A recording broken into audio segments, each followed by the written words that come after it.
সুপ্রিয় দর্শক মণ্ডলী, এখন যে জায়গাটা দেখতে পাচ্ছেন সে জায়গাটা হচ্ছে একটি শিক্ষা প্রতিষ্ঠানের এক সময়ের ছাত্রাবাস ছিল। এটা শিক্ষা প্রতিষ্ঠানটার নাম আমি উল্লেখ করব না, কিন্তু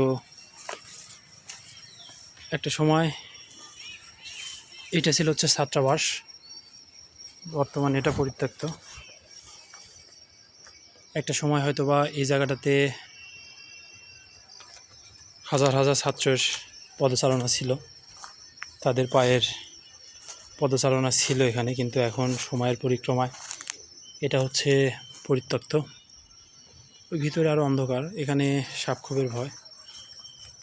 দেখতে পাচ্ছেন যে ঝিঝি পোকার কিচিরমিচির ডাক আসতেছে ছোট ছোট আওয়াজে। তো একটা কথা মনে হয়ে গেল, সেটা হচ্ছে যত্ন না নিলেও লোহাতেও জং ধরে যায়। তাই সময় থাকতে যত্ন নিন, সেটা হোক পরিবারের, হোক আপন মানুষের, হোক এরকম কোনো স্থানের। ধন্যবাদ সবাইকে।